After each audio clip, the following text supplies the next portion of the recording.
G'day guys, Ninja and Jerrick here.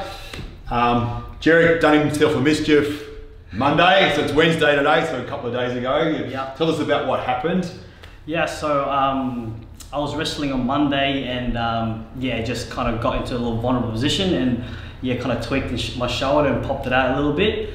Come straight back in? It went straight back in, so it was a little bit of a sublux, so Yep. bit of a setback, but yeah, it's alright. So cool. Definitely want some treatment on it. Like it might be a bit too vulnerable, too fresh in this area here, but definitely get some through the shoulder blades, the scapular muscles. Yeah, alright. So yeah, whip your top off, we'll get into it and we'll have a bit more of a chat about it as we're working on you, mate.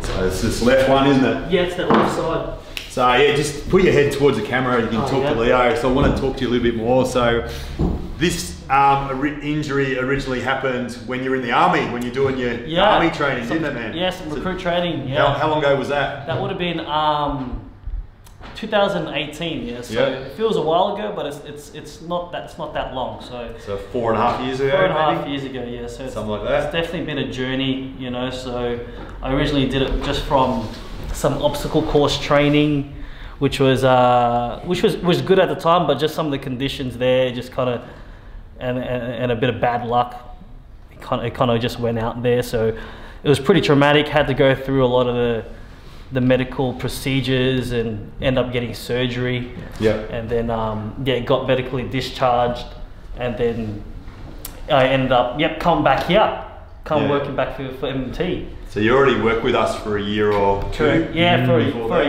For a year, and then you left? Yeah. And then you come back, and now you're the clinic manager here at Richmond, aren't you? Yeah, that's it. In our leadership group, in the top 6. So working the ranks here. Yeah, so you're the man. Or the answer, I used to call you. Yeah. With Alan Iverson. Anybody who knows Alan Iverson, I've sort of thought you looked a bit like him. Yeah, AI. Yeah, so we have our dress up, so which can we can talk a bit about, we just had our Christmas party last week and we set a challenge for the week as well with fitness sort of stuff, with strength and fitness and our sprint session. So we can talk about this shoulder. It popped out wrestling again, I think it was like 4 months ago, was it? Yeah. So we gave everyone 8 months to kind of, you know, get certain standards with the lifting and pull-ups and push-ups, squats, and do a sprint session. So you had a hiccup 4 months ago, so you're right into the training, into the challenge. You were actually leading the charge here in Richmond. Like I was, yeah, lifting sprints. And running the sprint session. So yeah, tell us about that incident 4 months ago, and then what's been your mindset? Yeah. So yeah, about end of July, early August, I wasn't even training. I was just on the mountain, just snowboarding. Oh, that's where it happened. I was snowboarding, and it was just, I haven't snowboarded for a couple of years because of COVID, and then, you know, just got a bit too excited and kind of doing myself and popped out there, and that was really traumatic. So that I actually landed on that, popped the shoulder out, and the medical guys come and they want to take me to hospital. I'm just like, nah. I put my hand under my shirt and I felt it, and I just popped it back in myself. Whoa. So yeah. I guess since it's happened before, yeah, I felt like a lot of that traumatic emotion just come back when I first originally done it. So that was more than half the battle, I think, you know. So, but I guess coming out of that, you know, the first week's always bad, and then, you know, I wanted to get it right myself, so I just from the get-go on the way home from the snow, I'm already trying to move it, assisted range of motion, just trying to not let it lock up, not let it calcify, create that scar tissue. So just the movement of what I can do. So the rehab begins straight away. So, and then luckily I work here, so I got as much treatment as I need from the guys here. Had that support, and then yeah, I speak to Ninja about just the mindset. Like I don't want to give up on, you know, certain dreams or aspirations that I have for myself in terms of physical ability. So yeah, I just stick with it, consistency, and having the right mindset of not giving in. Yeah. So really important. Like you've got aspirations, goals, like to be a wrestler. Absolutely. Make Commonwealth Games team in another 4 years' time. You kind of were close with the. This year you had went to the trials. Went to the trials. Yeah. So, Came very close. So kind of what I'm saying here is, if you've got a big reason to have your body right, you find the pathways to get there, don't you? You find the opportunities, the people that will help you, the training that will help you to optimize your body and things like that. And it's sort of like you said, the mindset. You got to tick the boxes every day, every week, every year, and build and so that's what it's about. Kind of respecting where the body's at.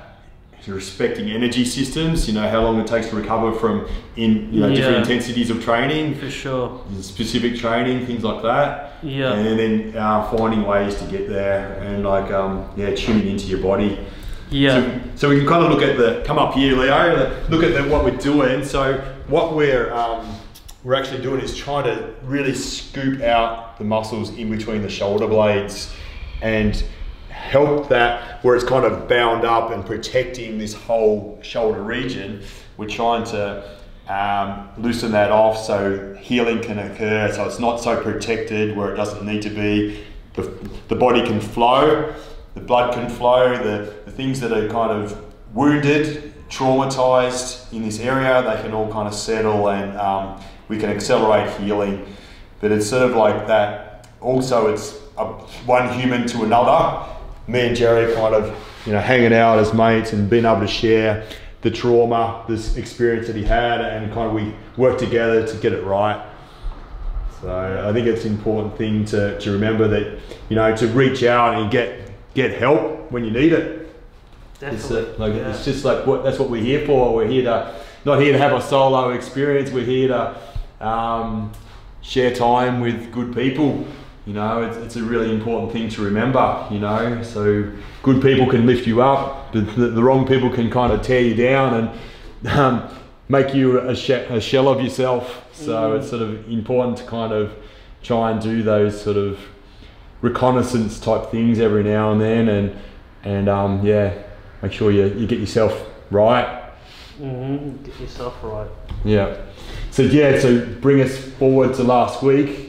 So after you had that injury after the snowboarding, what were you able to achieve, man? Like you snowboarding last week, or you talking about wrestling last this week? Like if I can talk about what I saw, we had our lifting, so we had like 16 people, a sea of purple in our gym out in Ferntree Gully.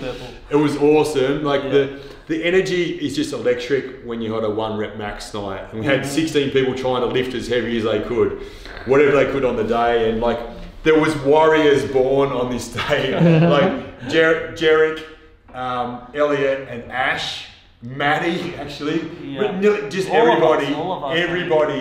But there were certain people that I know that they pulled out something way beyond what they kind of could normally do. Yeah. And there was warriors on their face, like they were grinding, they were standing up. There was a lot of symbolism in this. And just the energy of the whole group, everyone was bloody focused and encouraging these people to stand up. Yeah. And you were lifting as heavy as me, man. This bloke weighs 57 kilos, I'm about 80.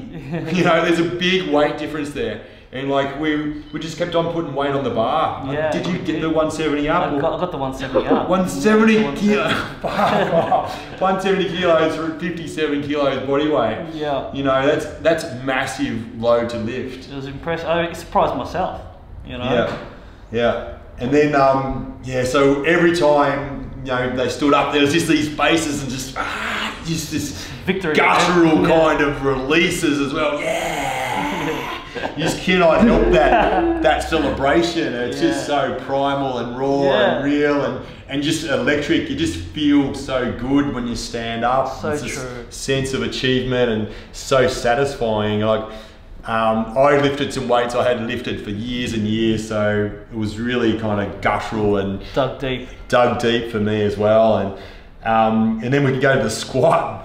Like the squat was hard. we just kept on stacking the bar, like 10 kilo after 10 kilo extra. Like I did a 130, which I haven't done for years in the squat for a single, and then we went for 140. I haven't tried a 140 kilo squat for over 20 years. Wow, really? So yeah, and then we had like there was 4 of us or 5 of us, I think, that were trying to do the 140 squat. So you tried a 140, yeah. Maddie tried a 140, me and who else? Aaron tried 140 and couldn't do it.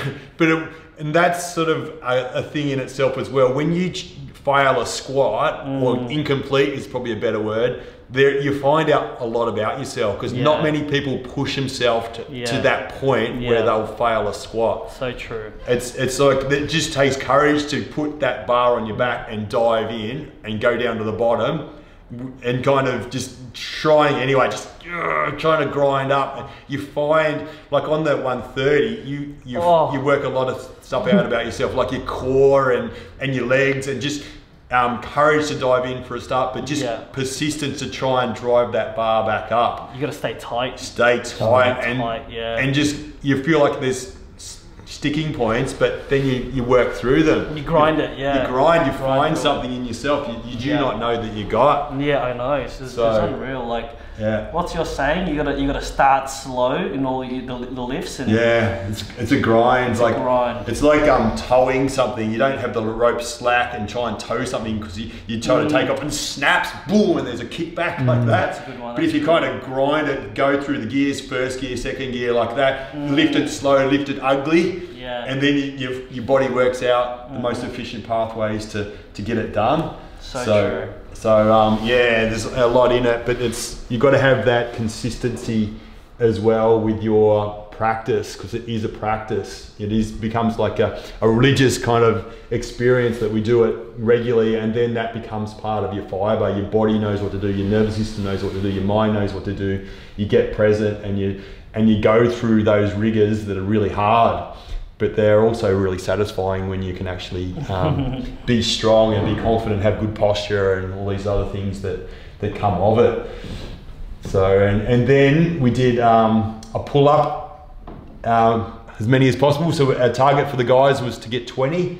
And so tell me about your pull-up. So you've had a shoulder injury. Had a shoulder injury. Yeah. 4 months before, but how did you go with pull-ups, man? How to go with pull-ups? It was actually, I surprised myself, so I thought I wouldn't be able to do as many pull-ups as I could normally do. Yeah. But what did I hit? I think I hit 32, maybe 30 or something like that. A bloke with a broken shoulder, any other normal person would give up. They'd say, fuck, you know, I've hurt myself, I'm skiing, you know, I was not meant to be, an army injury, you know what I mean, shoulder. I just wanted to give the best crack I can. Not really. This bloke, he's fucking on a mission. Not me, you know, with a team full of strong people, like, you know, you gotta make a name for yourself, show how strong you are too. Boss. You know, so like make sure that you can compete with these guys, you know, so that's what I was going through, that's what I was thinking, going through that. Yeah. You know, so, and then even the push-ups, you know, I push-ups, tell us about them, 102 push-ups as max 102, it's fucking ridiculous. Yeah, so that was a burner. I was grinding the last probably 40 reps. Last 40 reps, it was a grind the whole way. I was doing 5, one at a time, doing 2s, doing 1s. Yeah. Just breathing, bracing, then doing a push-up. It was a grind. Yep. Yeah, I really surprised myself on that one. Yeah, it was awesome. But we're all encouraging everyone and just good energy. Yeah, it's a great energy. Good energy. Push-ups is one of those things you can rest. Like we didn't let anyone rest on the ground. You had to rest up in a plank kind of position. So you can kind of, if you are strong enough to hold a plank when you're really fatigued, you can kind of let some battery kind of refresh and then go again. And it was really cool, man. So it was really good to see that you came back. You came back and took the sprints again, you know, after a little couple of months off because of your shoulder. You rallied the troops and got the Richmond guys back on the track. And make sure they can go through it, you know. So yeah, it was cool as. So, yeah. Anyway, we're probably finished on this shoulder for now. So yeah, thanks for the chat and thanks for the inspiration. Thanks for letting us get to know you a bit better, man. Thanks, Ninj. Appreciate that. Integral part of the team here at MMT, but we need to get you on videos more, mate.